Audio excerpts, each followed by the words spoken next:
সন্ডাল বাড়ি আসতেছে ওই অর্জুনের মতো রোহিদাসের বাড়ি যেমন যাইতেছে তো গুরু পাই গেছে খাইছে অল্প দিয়া বসে খাবলা পানি রাম নামের প্রসাদ খাই দিলে তো অপরাধ হয় কেউ ভগবানের প্রসাদ খাই দিলে অপরাধ হয় না ভগবানের বুদ্ধি কিন্তু মানুষের সাথে বেশি নাক ডাল গন্ধ গন্ধ কেউ না নাক আর দিয়ে কোন রকম মানে সেবা করতে দেখি ভগবান যে প্রতিদিন প্রসাদ দেয় তার সাথে বেশি মিষ্টতা হয়ে গেছে মহাজন বলেন আরে হনুমান ভগবান দেয় প্রসাদ ভক্ত দিয়েছে মহাপ্রসাদ তাই তো এত মিষ্টতা হয়েছে আমি হতে আমার নাম বলো নাম হতে আমার ভক্ত বড় আর ভক্ত হতে ভক্তের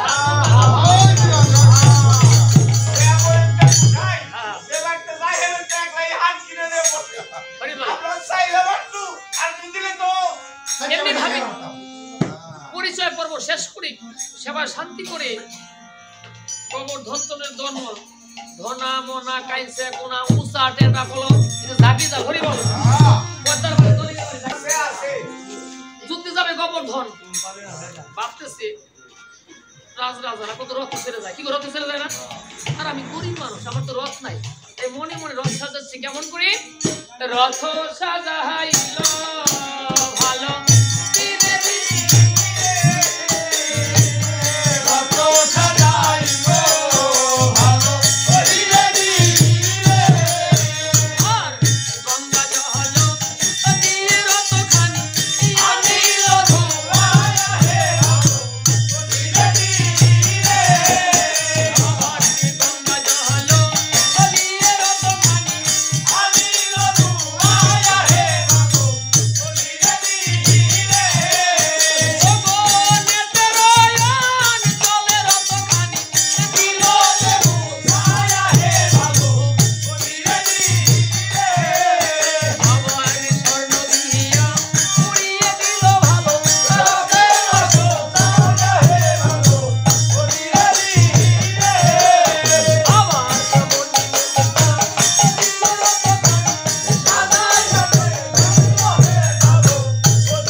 গোবর্ধন পদদেব সকলে পার হয়ে গেছে হনুমান রাত হয়ে গেছে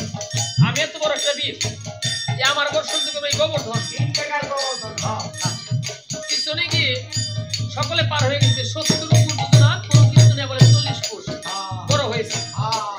ওই বাপ দেখে গোবর্ধন বলেছে আজ যদি তুমি রক্ষা না করো আজ আমার পাশে উপায় এমন ভাবে ডেকেছে হনুমান এসে আত্মহংকারে এক পা দুপা করে তিনটে জাকি দিছে গোবর্ধনের পা হেলাও নাই হনুমান বলল কি ব্যাপার আমি এত বড় একটা বীর ওই যে বলছে আমি কেউ যদি বলে আমি তাই সর্বনাশ হয়ে যাবে কেননা আমি বলে কোনো পাণ্ডিত্য করা যাবে না তাহলেই ভজন নষ্ট হয়ে যাবে এই দলে নিচে গোবর্ধনকে রক্ষা করার জন্য গোবর্ধনের গুরুদেব রামচন্দ্র কি করেছে ভক্তের পদমাসে দেখেন গুরু ঘোষের কত ঠেকা অনেকেই কয় যে ঘোষের তো এই পায় না জাগে হয়ে গেল যে 12 বারই খায় আরে খাওয়ার যে ঝাল নাকি তুমি দেখো কয়েকজন শিশু তারা বুঝতে পারে ঝাল নাকি ঘোষের এই সমস্যা সেই সমস্যা সমস্ত সমস্যা কার কারে যায় ঘোষারি কারে যায় আপনি তো ভক্তি করে সব দিয়ে দিলেন ঘোষারি এখন ঘোষারি তো আবার উঠতে পারতে হবে অনেক জায়গায় দেখা যায় তাই এমনি কি বলেছে সবাইকে নিয়ে অযোধ্যায় গিয়ে প্রভুকে নিয়ে তপবনে গিয়েছে ধনুকে টঙ্কার দেওয়া যদি বালক সামনে ছিল এই বালক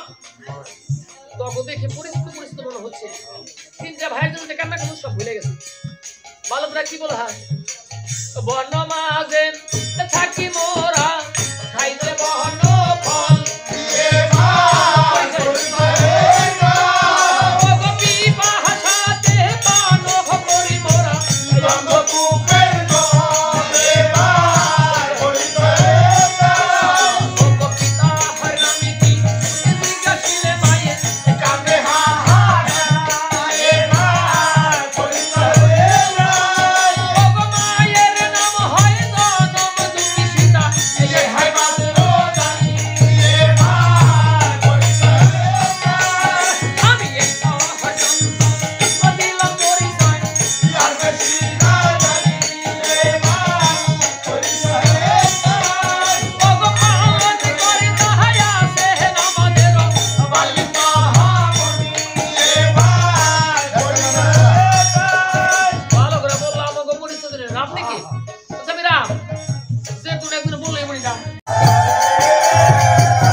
সম্ভবত তারাই করতে হয়, যারা সমাপ্ত করে চিন্তা করতে হয়। জয় জয় রঘুপতি রাঘব